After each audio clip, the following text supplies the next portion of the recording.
다음 얘기 한번 볼까요? 네, 다음 얘기는 요거 돌인데요. 이 돌을 맞추실 수 있을까? 계속 맞추시는 우리 선생님 네. 맞출 수 있을까? 이건 너무 맞추면 너무 대단한 건데 맞출 수가 있을까요 이게? 오. 누구세요? 이분은 문화재 관리청에서 오신 분이야. 진흥왕 수습 이걸 어떻게 맞추나요?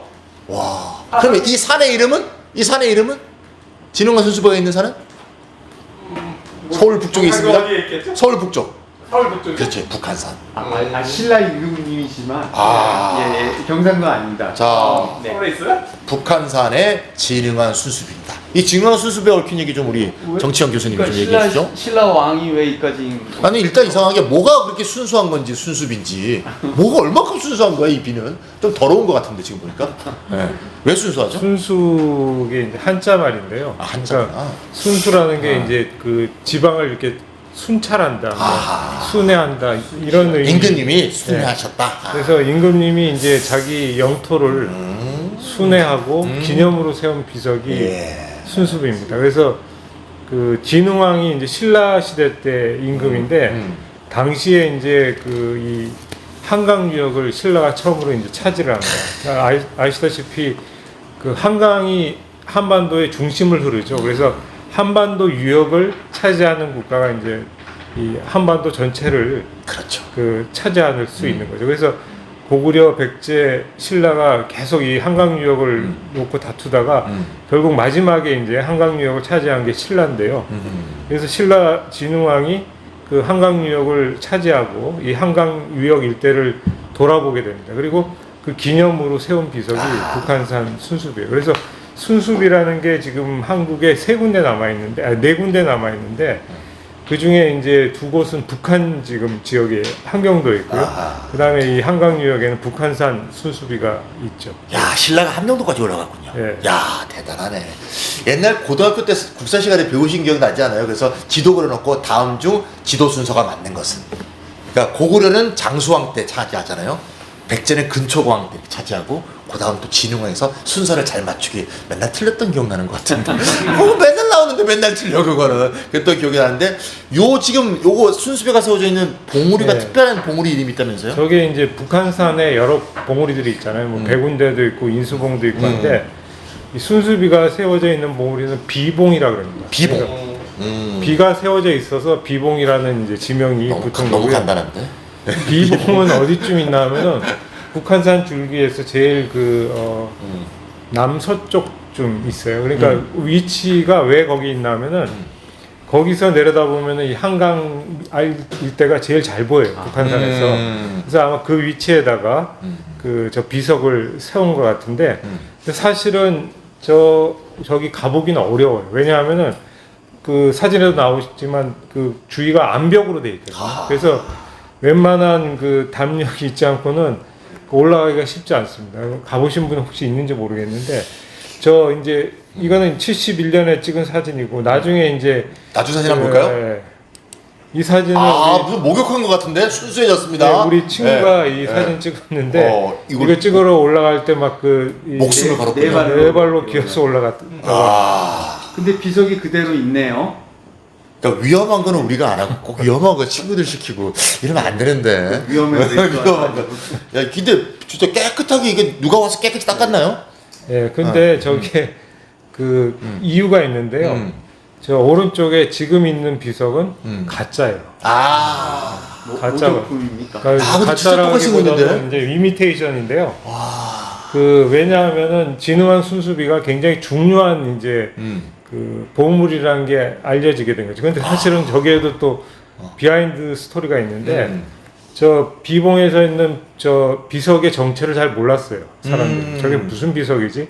멀리서만 바라보고 저기 올라가기도 힘들고 하니까 몰랐던 거죠. 그러다가 조선 후기에 그 유명한 추사 김정희 선생이 북한산에 놀러 갔다가 저 비석이 있으니까 저기 한번 올라가 봐야 되겠다. 그래서 1812년인가 올라갔어요. 올라가서 글씨를 잘 이렇게 판독을 해보니까 그분이 또 이 금성문의 대가거든요. 옛날 비석 읽고 이런 게 대가여서 읽어보니까 이게 진흥왕이 세운 순수비라는 걸 이제 알게 된 거죠.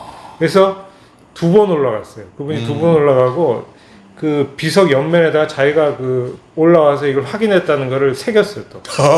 오늘 문화재 훼손이네. 치면은 문화재에다 낙서. 야. 근데 하여튼 그렇게 그 유명해 그때부터 이제 알려졌고 그 이제 훼손이 심했고 또 특히 6.25 전쟁 때 저기가 이제 그 아래가 내려다 보이니까 저거를 둘러싸고 뭐 전투가 있었나 봐. 그래서 총알 자국도 막 비석에 있고 그러니까 훼손이 심하니까 72년에 저 비석을 옮겨가지고 지금은 국립중앙박물관에 가 있습니다.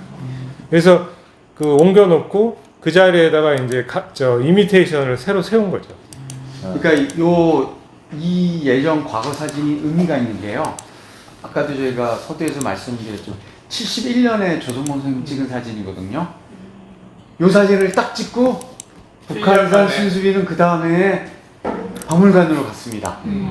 그러니까 굉장히 의미 있는 사진이에요. 네. 근데 정 교수님 궁금한 게 저 높은 비봉에 그럼 저 비석을 만들어서 끌고 올라왔나요? 글쎄 그거는 뭐 저도 잘 모르겠는데 네. 주변에 있는 돌을 가지고 세웠겠죠. 거기서 이제 조각을 해가지고 그래서 아주 뭐 아래서부터 끌고 오지는 않았을 거고 주변에 있는 거를 가지고 석공들이 아마 만들지 않았을까 이렇게 생각이 됩니다.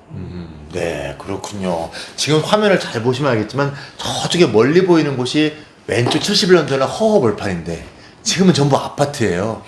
이런 것도 참 상점벽해 같습니다. 저기가 어딘가요? 그래서 저기가 이제 서울 그 서남쪽 그러니까 뭐 지금 은평구 뭐 그쪽하고 멀리는 이제 뭐 그 부천이라든지 이런 데일 것 같은데 그 71년 사진에는 다 논밭밖에 안 보이는데 지금은 그렇죠. 이제 다 아파트 단지가 들어섰죠. 예. 뭐 여기 동두천 뭐 양주 이런 데도 다 지금 다 아파트가 그렇죠. 맞아요. 그거 생각하시면 되겠어요. 그렇군요. 예, 야, 이 추사 김정희가 알아냈다는 것도 참 대단한데 자기 이름을 새겼다는 것도 참 특이한 건데, 하여튼 이거 모조품을 만들면서 이름 새긴 것까지 그대로 모조하진 않았죠? 그대로 했을 것 같아요. 그것도 그대로. 야, 참 재밌습니다. 예, 북한산 순수한 비석이 아니고 그냥 순수했던 순수한 진비 한번 봤습니다. 여기는 이제 홍화문이라고 보이시죠? 홍화문. 여기가 이제 지금은 창경궁이라고 되어 있는 당시에는 창경원이라고 되고요. 그때는 이게 꼭 봄이 되면 창경원이 벚꽃놀이를 했습니다. 사람이 정말 많네요. 벚꽃놀이 가보신 기억도 나시고 혹시 거기서 데이트했던 기억도 혹시 나시지 않을까 싶은 생각도 있는데 또 어릴 때 엄마 아빠의 손을 잡고 갔던 기억도 나시지 않을까 싶어요. 예, 창경원 벚꽃놀이. 이 벚꽃놀이가 아무래도 일제 감정시 때 시작된 거겠죠?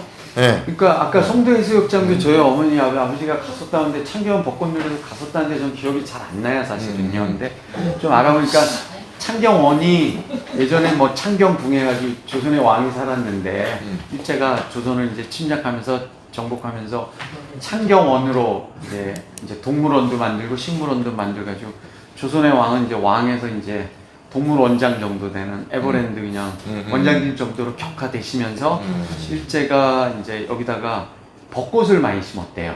그래서 그 서울에서 뭐 4월, 5월 되면은 뭐 별로 놀러 갈 데도 없고 그런 시절에 창경원 벚꽃놀이를 많이 갔는데 특히 밤에 보는 벚꽃은 또 굉장히 아름답고 화려해가지고 밤벚꽃놀이를 많이 간 것 같습니다. 네. 근데 앞에 보시면은 소위 말해 진짜 인파거든요.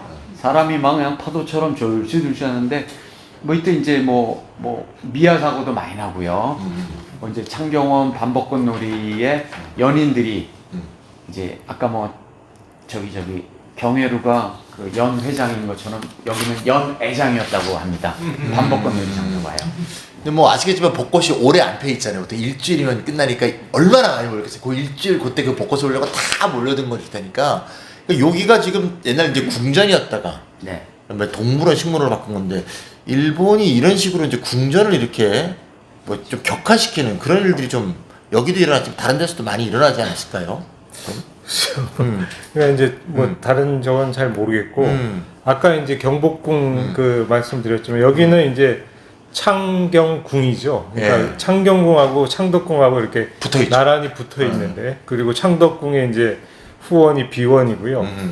그래서 이제 그 당시에 그 고종 임금이 있었는데 고종 임금이 이제 헤이그 사건 이후에 이제 폐위가 되죠. 그리고 고종 임금하고 그 아들이 이제 순종인데 그 당시에는 덕수궁에 살고 있었어요. 덕수궁에 살고 있는데 폐위를 시킨 다음에 순종을 왕으로 이제 일본이 만들고 그리고 이 창덕궁으로 저 순종을 옮겨요. 옮기는데 창덕궁에 옮겨놓고 이제 그 심심하고 이제 할 일이 없다고 창경궁에 있는 그 정각 건물들을 뜯어내고 거기다가 이제 동물원, 식물원을 만드는 거죠. 그래서 그 식물원의 그 온실은 지금도 가시면 볼 수 있어요. 남아 있고 여기 이제 연세 드신 분들은 동물원에 많이 창경원 구경하신 거 기억이 나실 건데 그렇게 만들어요. 그래서 그게 이제 1910년 그 무렵이고 그러면서 이제 그 처음에는 저 순종의 이제 놀이터 역할을 하다가 한 몇 년 지나서는 일반인들한테도 이 궁궐을 개방을 하는 거죠. 동물원, 식물원을 개방해서 완전히 이제 그 놀이터로 바뀌게 되는 거죠. 그리고 아까도 말씀드렸듯이 일본인들이 그 일제강점기 한국에 관광을 오면은 일본인들이 제일 좋아하고 또 구경하고 감동한 데가 비원이에요. 비원 가보고 다 놀라거든요. 이런 궁전이 정원이 있다는 거를. 그리고 이제 이 창경원에서 많이 구경을 해요. 동물원도 가고 당시에 이제 그 일제 시대 때 동물원에 제일 유명한 게 하마, 그다음에 그 저 홍학 이런 것들이 이제 그 일본에도 그 별로 많지 않아 가지고 그 구경을 많이 했어요. 그리고 이제 식물원에는 이제 뭐 바나나 나무 이런 게 있어가지고 그런 거 보러 또 많이 희귀한. 오고 그리고 이제 그 일본 사람들이 그 이 공원을 많이 만들거든요. 공원을 뭐 많이 만드는데 일본인들 살고 하는데 거기다 뭘 하나 하면은 그 벚나무를 반드시 심어요. 벚꽃. 예, 일본 상징이기도 하고 일본 사람들이 제일 좋아하는 꽃이 그렇죠. 벚나무라서 많이 심고 그래서 이 창경원에도 그때부터 벚나무를 굉장히 많이 심었죠. 그러다가 뭐 아시겠지만 일제 잔재 청산한다 그래가지고 여기 있는 벚나무들을 한때 또 다 잘라냈고요. 지금은 이제 이 창경원에는 창덕궁에는 벚나무는 창경원궁에는 볼 수가 없죠. 없습니다. 지금은 이제 그 그래서 이 벚나무 중에 일부는 뭐 저 여의도에 옮겨 심었다는 얘기도 있고, 근데 여의도는 또 다른 좀 역사가 있고요. 그 벚나무 여의도 벚나무 뭐 하여튼 그렇습니다. 그리고 저기서 여의도 운중로도 일본 지명인가요? 운중로는 일본 지명 아니고요. 그 혹시 기억하실지 모르겠는데 그 여의도 그 주변에 제방 이름을 윤중이라고 불렀어요. 윤중제. 그 윤중제에다 이제 벚나무를 심었거든요. 근데 그 윤중이라는 게 일본의 그 섬에 이렇게 저 인공 제방을 보통 윤중이라고 부릅니다. 그래서 하여튼 그렇고 그런데 최근에 와가지고 또 이 벚나무가 일본 게 아니고 제주도가 네. 이제 저 원산지다. 그 저 왕벚나무가 그래서 또 뭐 새로 또 벚나무를 심고 이런 얘기도 있는데 그러니까 하여튼 뭐 나무가 무슨 나무가 쓰라냐. 별 네. 죄도 없는 나무가 네, 죄도 없고 사실 원산지라는 게 사실 여기인지 저긴지 그참뭐 일단 벚꽃의 순환사 같아요. 예. 근데 예. 저는 예. 아까 그 조선총독부 건물을 보면서 우리 조선의 궁이랑 비교되면 제가 만약에 그 당시에 살았다면 일제강점기 때 살았다면 이런 생각을 좀 많이 해봤어요. 그러면 창경원도 제가 저 당시에 조선시대에 살았다면은 평민이었을 텐데 궁궐에는 들어가 볼 엄두도 안 나던 시절에 일본이라는 나라가 들어와가지고 조선 왕이 살던 데를 개방해서 조선 왕이 걷던 가든을 마음껏 걸었을 때 어떤 기분이 들었을까? 이거 뭐 평등한 세상이 왔나? 뭐 이런 생각이 살짝 드는데 일본이 그렇게까지 깊이 생각했지만 그래 좋았겠죠. 아, 네. 뭐 지금 청와대 개방했다고 청와대 가보는 거 비슷하지 않았을까 싶은 생각이 근데 드는데. 더 했을 것 같아요. 그때는 더 했을 것 양반, 같다. 상놈 이런 계급제가 확실하던 상놈이 일해야 되는데 거기까지 올 시간이 있었을까 잘 모르겠네. 우리 저기 워낙 작가시라 상상력이 워낙 풍부하십니다. 그래서 일제시대 때 어떠실까? 계급에 대한 인식이나 이런 게 많이 부족했을 것 같아요. 그랬겠죠. 예. 지금 모습 하나 50년 지난 모습 한번 보겠습니다. 충격적인 모습입니다. 그만둔 사람이 다 사라졌네. 사람이 없습니다. 사람이. 왜 사람이 없을까요? 오늘의 또 퀴즈입니다. 왜 사람이 없을까요? 50년이 지났는데. 출입금지 시켰다? 비슷합니다. 힌트는 2021년입니다. 코로나. 코로나. 코로나 때문에 출입 금지가 돼서 아무도 오지 않는 곳이 되었다. 그러니까 코로나 때문에 단체 학생들 관광이랑 네. 지방에서 이렇게 관광 버스가 못 올라왔습니다. 네. 그래서 이렇게 저 앞이 저렇게 예. 됐습니다. 아까 정치현 교수가 일본인들뿐이 아니라 전 세계인들이 한국에 와서 궁궐 공모 중에서 실제 봤다면 비원이 제일 좋다고 합니다. 근데 최근에 그 창덕궁 후원 비원이 최근에 개방됐어요. 원래는 하루에 몇백 명까지만 다 봤거든요. 근데 일시적으로 지금 개방된 걸로 알고 있습니다. 그래서 또 한번 가볼까 하고 있는데, 예, 그래서 지금 비원 갈 절호의 찬스다. 저도 가보니까 메이지 신궁보다 훨씬 좋더구만요. 그렇지 않습니까? 신청 안 해도 들어갈 수 있습니다. 신청 안 해도 들어갈 수 있다는 거죠. 근데 쿼터는 정해놨대요. 몇천 명이 정해놨는데 예, 신청을 미리 예약을 안 받는다. 그래서 몇 개월인가 몇 주인가 한대요. 그래서 알아두시면 한번 가보시면 좋을 것 같습니다. 자, 다음 거 한번 보겠습니다. 우리가 서울을 많이 봤으니까 지방을 한번 가겠습니다. 이 참 절벽이 있고 다리가 지나가고 이 뭔가 이 참 뭐 정자 같기도 한 이런 게 있는 이곳은 맞추면 이건 사람이 아닙니다. 예, 이걸 어떻게 맞춥니까 이거를? 이거는 진주 촉성. 이분 사실 저희 친구입니다. 친구인데요. 미리 다 짜고 하는 겁니다. 지금. 보통 마술도 그렇게 하지 않을까요? 앞에 앉혀놓고요. 이게 마술다. 근데 다 사실 한 편일 것 같아요. 절대 한 편 아닙니다. 모르시는 분입니다. 처음 봤습니다. 오늘. 정말 대단하십니다. 대단합니다. 촉성릉다 여기가 와 어마어마합니다. 자, 촉성릉. 촉성릉 또 어떤 또 일화가 있습니까? 농계. 예. 그 앞에 이제 그 강이 남강이고요. 남강. 예, 진주 남강. 진주 성에 있는 그 정자가 이제 저 기와집이 촉성루죠. 그래서 촉성루가 촉성.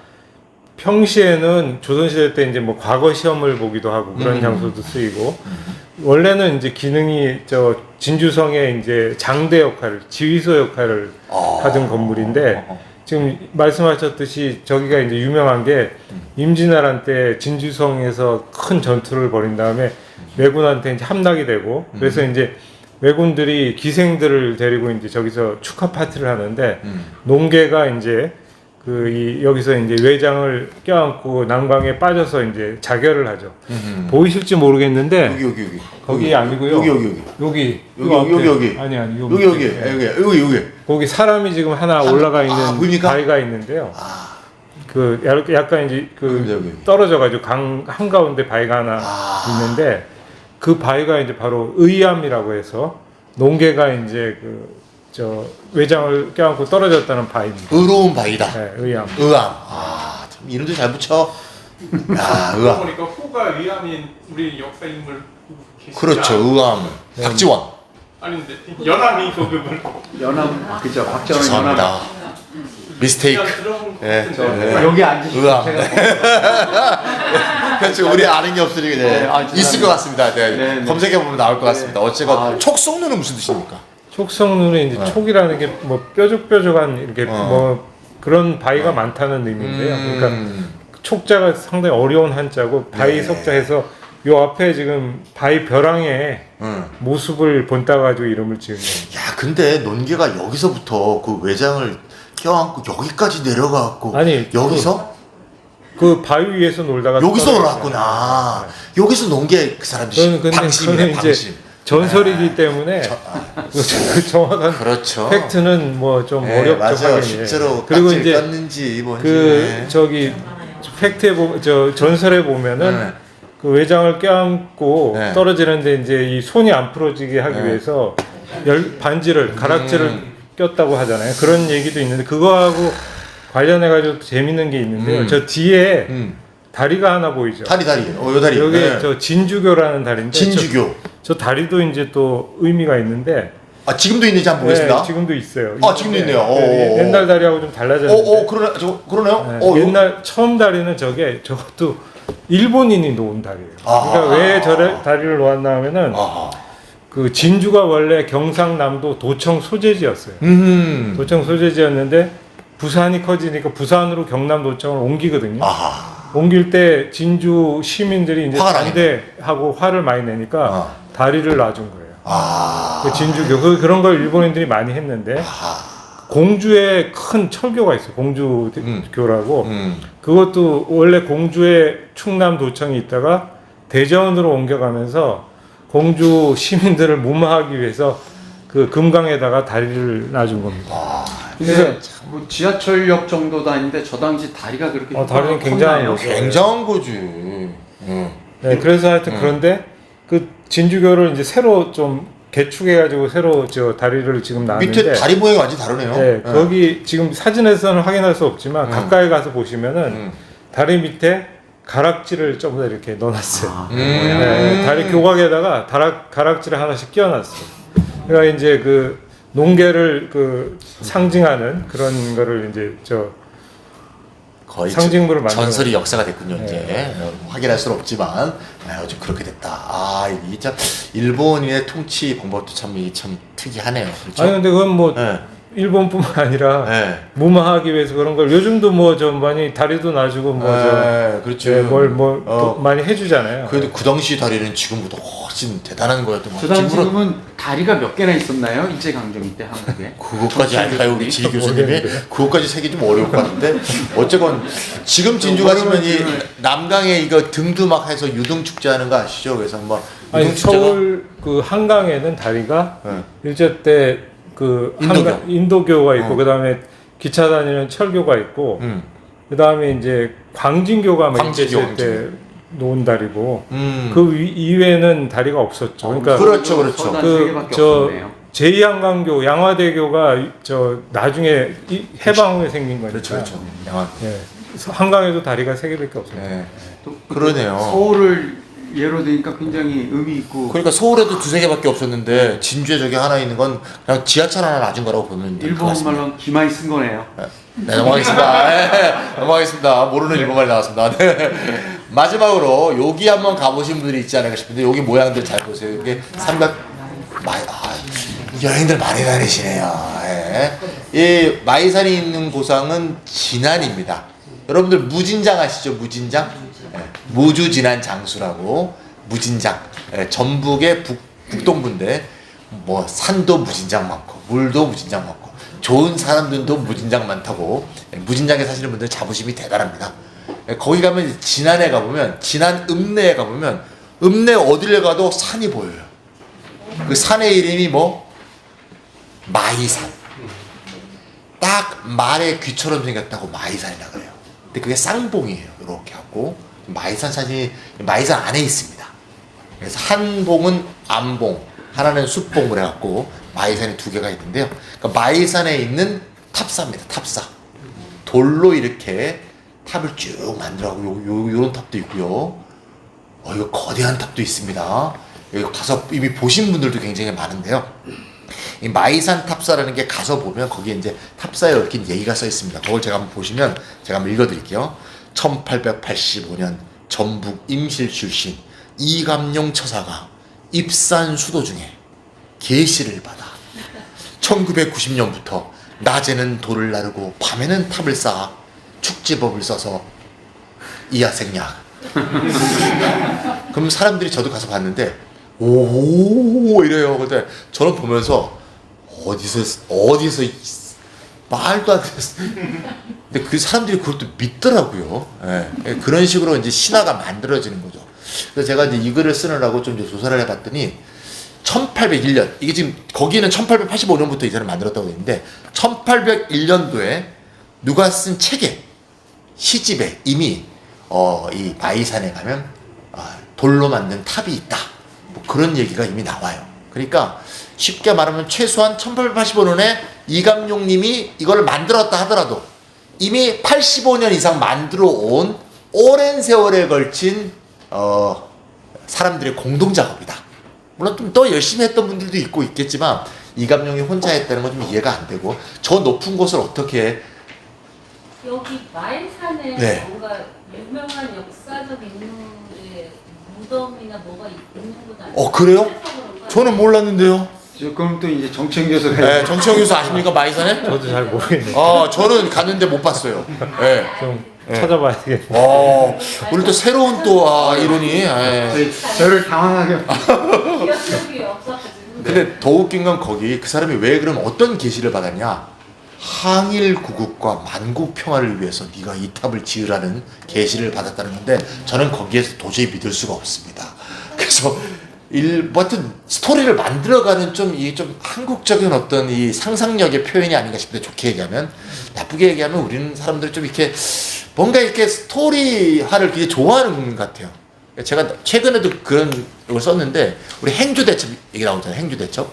행주대첩이 왜 여성들이 모여서 행주치마로 돌을 모아갖고 그 돌을 집어던져갖고 외적을 물리쳤다는 얘기잖아요. 완전 뻥이에요. 네. 거기는 민가 자체가 없었던 것이고 갑자기 일어난 전투였기 때문에 이렇게 여성들이 와서 그걸 준비하고 그런 게 전부 불가능했고요.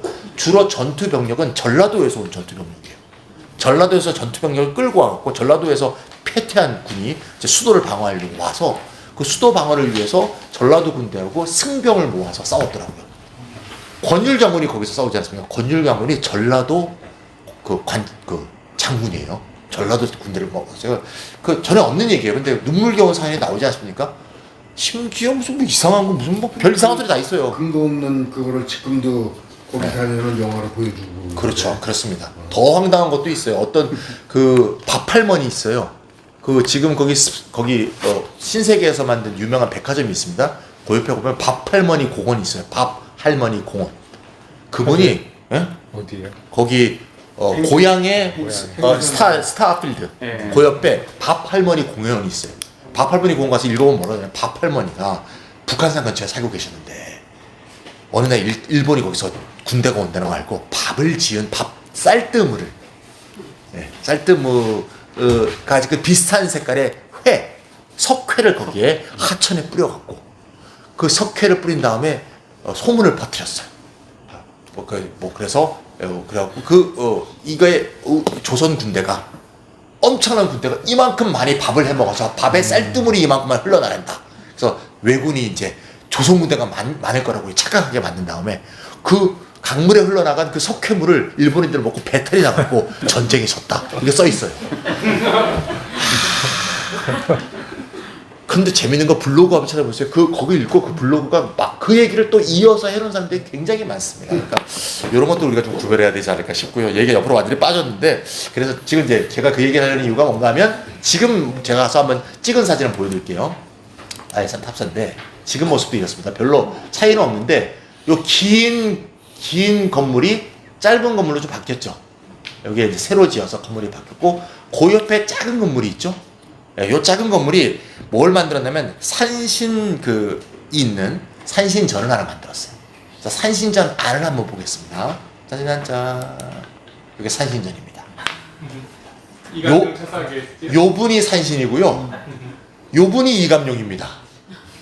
이감룡이 산신보다 3배 커요. 이 전의 이름이 산신전이라니까요. 근데 산신보다 감룡님이 더 커요. 쉽게 말하면 감룡님이 3배나 원력이 강하신 신이신 거죠. 그러니까 이 탑사를 통해서 이감룡이 신으로 등극한 거예요.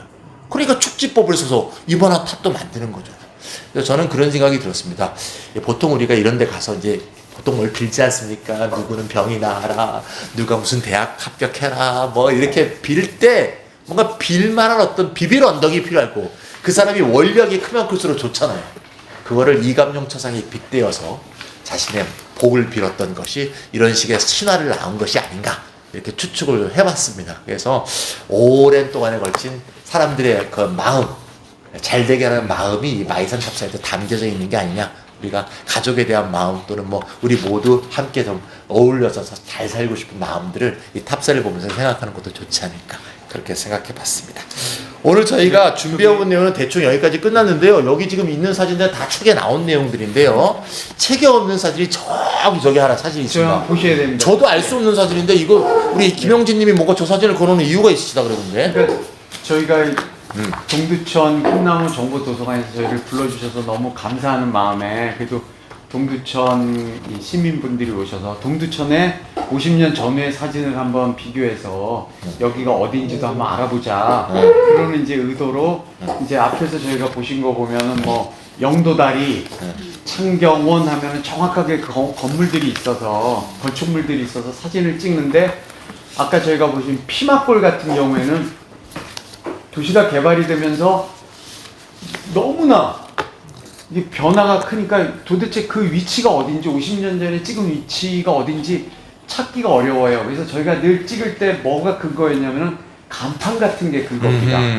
오래된 간판들이 있으면 그 간판을 찾아서 가는데 이제 조성봉 선생님이 저희한테 무상으로 주신 저 사진을 저희가 이제 스캐닝하면서 이제 제가 이제 저걸 이제 파일을 이제 동두천이라고 적어놨는데 사진에 보니까 중앙원이라는 간판이 딱 보였어요. 중앙원. 예, 그래가지고 이제 우리 여기 도서관에 주무관님이랑 이제 여기가 어딘지 좀 찾아달라 했더니 이제 열심히 주무관님이 알아보셨더만 71년 당시에 중앙원 옆에서 약국을 하신 약사님이 지금 나이가 이제 한 80이 되신 분이 동두천에 샀어요. 예, 이 장소가 지금의 71년도 저 장소가 여기다 하고 사진을 딱 찍어서 그랬는데 한눈에 봐도 그 도로가 너무 작아요. 뒷골목 같아요. 그래서 제가 정치현 교수한테 이건 맞냐 했더니만 좀 한눈에 봐도 아닌 것 같다. 그래서 좀 아닌 것 같은데 이게 틀리면 안 되는데 그래서 조금 더 그래서 이제 조성봉 선생님의 따님이신 조은희 대표님한테 간판을 조금 더 찾아봐 달라. 그럼 간판에 맞춰서 우리가 한번 더 찾아보겠다고 했는데 조성봉 선생님 따님께서 그 옛날 사진집을 보시더니만 동두천이 아니고 평택이래요. 예, 그래서 평택인데 제가 파일명을 동두천으로 잘못하는 바람에 여기 동두천 도서관에 공무원들께서 고생을 억수로 많이 했습니다. 제 동두천인 줄 알고 저기 이렇게 직접 인화를 하셨다 이 얘기니까 지금. 예. 예. 미국 사람이 있네요. 그러니까 공통점은 있네요. 군부대가 있었다는 군부대가 있어. 군부대가 있었다는 공통점은 있는데 영 엉뚱한 데를 짚었다. 엉뚱한 데. 괜히 고생시켰다. 예. 고생시켜 우리 주무관님을 위해서 박수 한번. 예. 그리고 이제 저 사진 관련 이제 끝나면 50년 전의 사진이 이렇게 찍다 보니까요 찍는 게 쉽지가 않습니다. 첫 번째 나무를 많이 심어가지고요 이 피사체인 대상물을 가립니다. 나무가 많이 가리고 건물들이 막 쑥쑥 올라가면서 사진을 찍기가 어렵고 그 다음에 요새 건물들은 창들이 이렇게 열 수 있는 창이 아니라 이렇게 통유리로 돼가지고 그것도 찍기 어렵고요.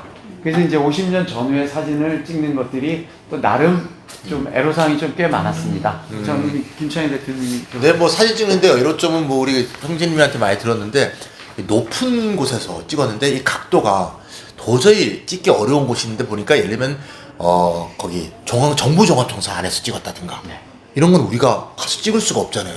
네, 지금도 외교부 통일부가 거기 있는데 그래서 그때 또 누구한테 부탁도 하셨다고. 그 옆에 있는 조선총독부 건물은 종합청사에서 찍어야 되는데 거기를 못 올라가게 해서 옥상을 제가 막 살펴보니까 김현장 법률사무소 옆에 있더라고요. 그래서 거기 아는 분한테 부탁해서 김현장 사무소에 변호사한테 부탁을 해서 찍기도 하고 찍었습니다. 네.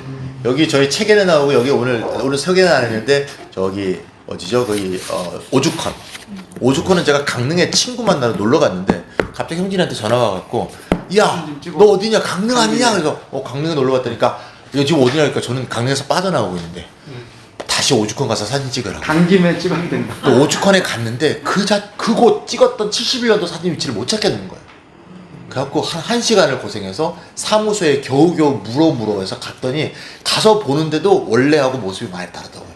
그래서 그거를 새로 정화 사업을 하면서 바꿔보려고 했고 찾기가 굉장히 어려웠던 기억도 있고 이게 참 에피소드가 굉장히 많은 얘기입니다. 그래서 지금도 저희가 금요일마다 경향신문의 반세기 기록의 기억이라고 끝에서 세 번째 페이지 항상 나옵니다. 그래서 이번 주 제가 썼으니까 다음 주는 형제님이 쓰고 그 다음 주는 여기 이런 식으로 계속 나오니까 혹시 경향신문 혹시 지나다가 또는 뭐 은행이라든가 있으면 한번 펼쳐서 보시면 재밌게 보실 수 있을 것 같습니다. 오늘 저희 얘기는 이 정도로 마치도록 하겠습니다. 감사합니다.